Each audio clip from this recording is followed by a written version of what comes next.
to be covering in this particular one is how I personally connect the blues and blues rock scales, if you want to call them that, together. This is nothing revolutionary, all right? But what I want to stress about that is that this is the most common way, or the most obvious way I could even say, that a lot of our favorite players use. Stevie Ray Vaughan, Hendrix, Clapton, Page, Beck, the list goes on and on and on.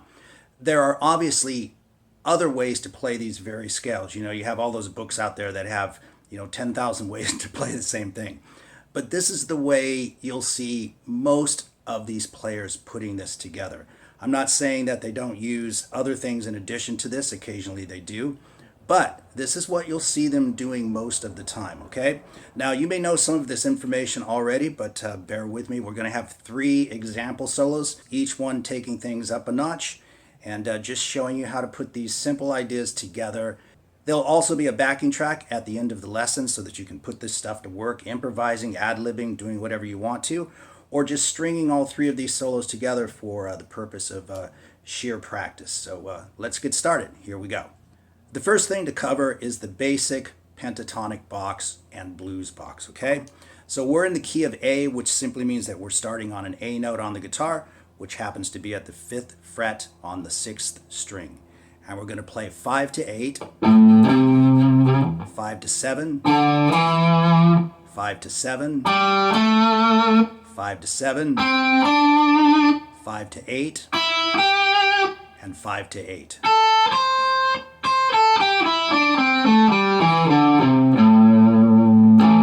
And you definitely want to be able to play that scale from top to bottom and back.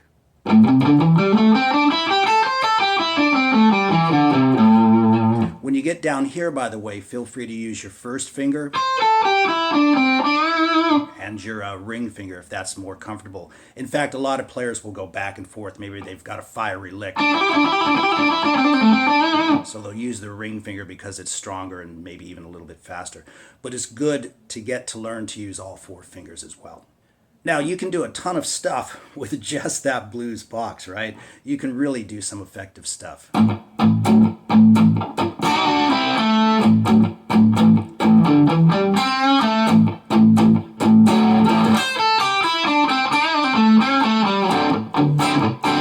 So you don't want to underestimate the value of using that box. You'll never sort of give that up.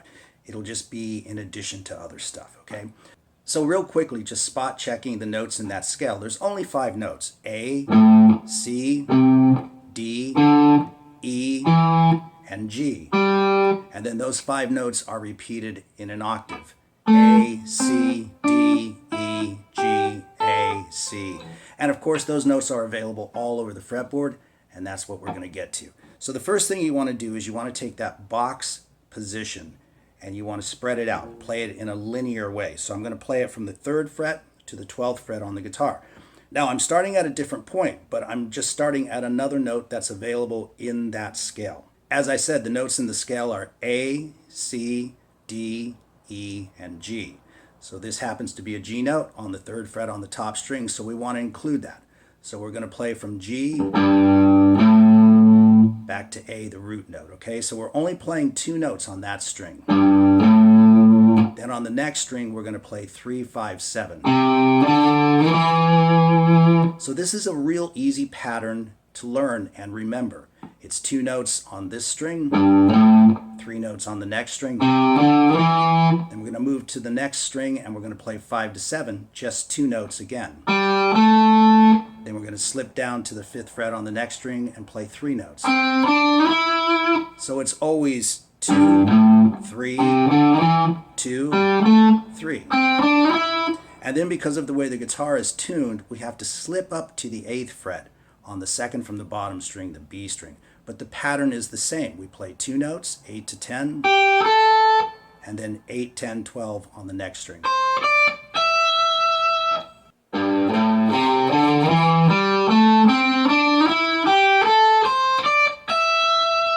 There you have it. Now it's a little trickier to play it backwards, but you definitely want to be able to do that. So here's a good fingering for that.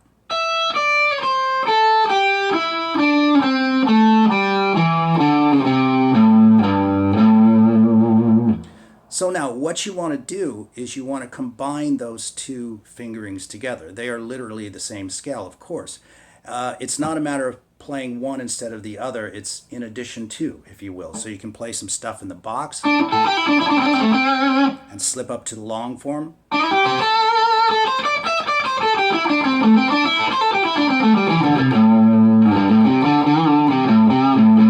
The idea is to definitely combine them together.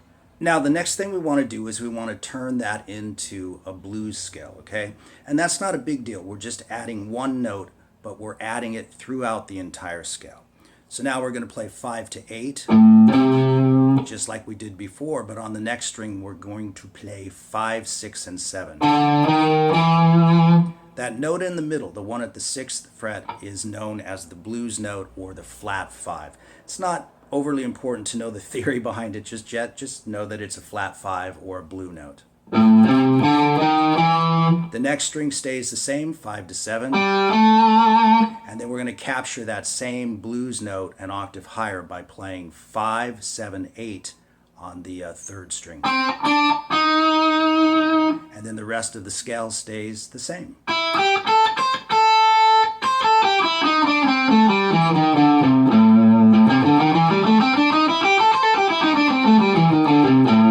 But you can hear right away that that flat 5, that blue note, really gives the scale a lot of character and personality.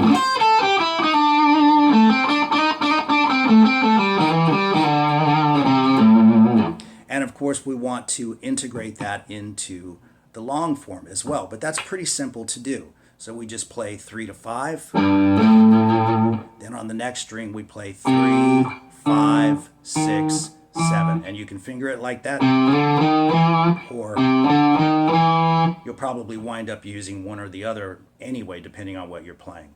So it's basically the same idea, 2 notes, but this time we're playing 4 notes on the next string. Then 2 notes, then 4 notes. 2 notes, 4 notes.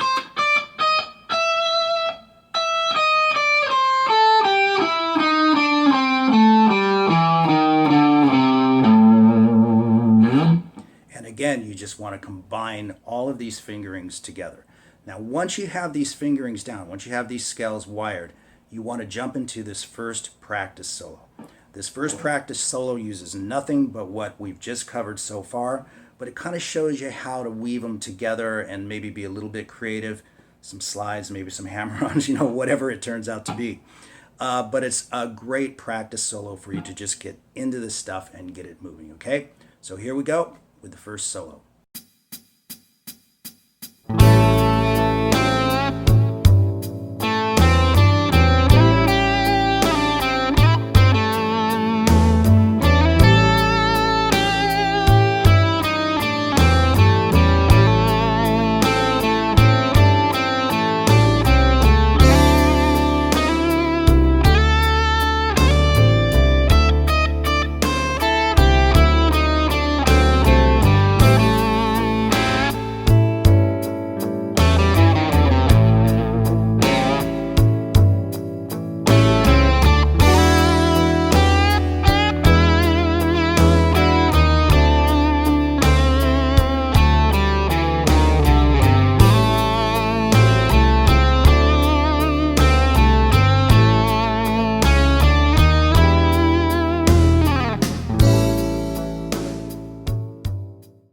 Now the next step to take is to take it up through the rest of the fretboard. We've covered it from about the 3rd fret to the 12th. Now we want to cover it from about there all the way up the fretboard, okay? So the easiest way to do this is to show you how these scales connect, how I personally and a lot of players connect them on the fretboard. If you take a look at that long form blues scale,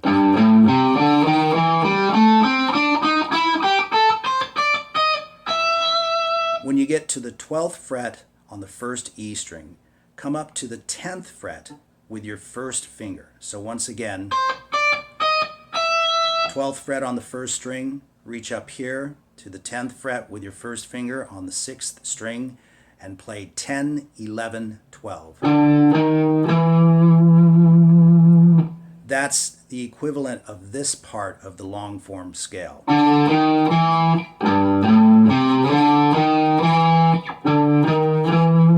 So you're actually starting on the fourth note of the scale. 1, 2, 3, 4. And you play it from there. So the fingering for that is, we'll just put the tab up on the screen.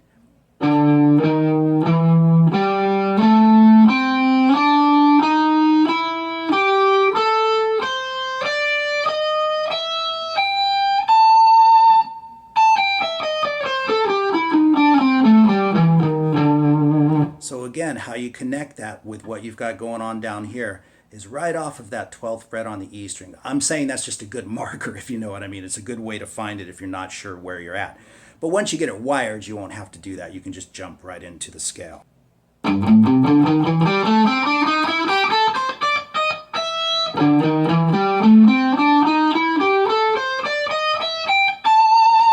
That's just a great and easy way to find it if you're kind of a little bit lost on these positions. Now, once you get up to that highest note of this scale, place your first finger on that same note, the note that you ended on, and visualize the blues box or the pentatonic box that we had down here.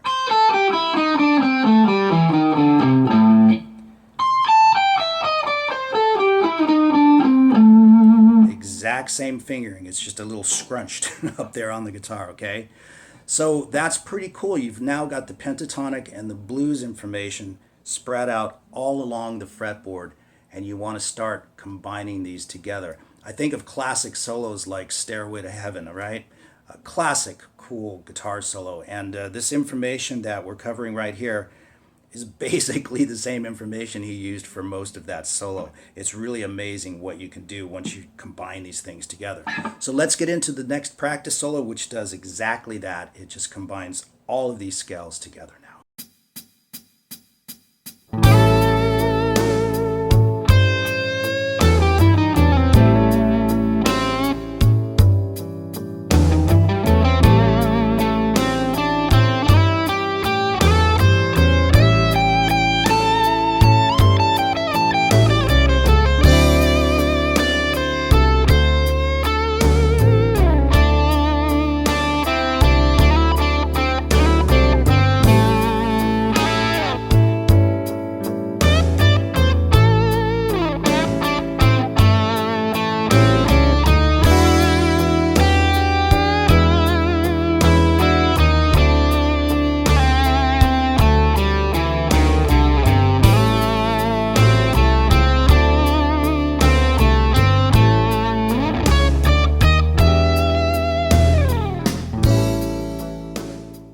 So I hope you enjoyed the lesson, and there will definitely be a follow-up to this, and hopefully many follow-ups.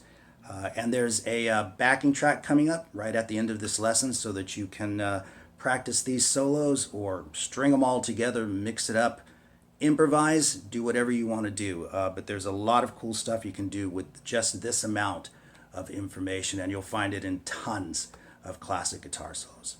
So enjoy, and I'll see everybody later.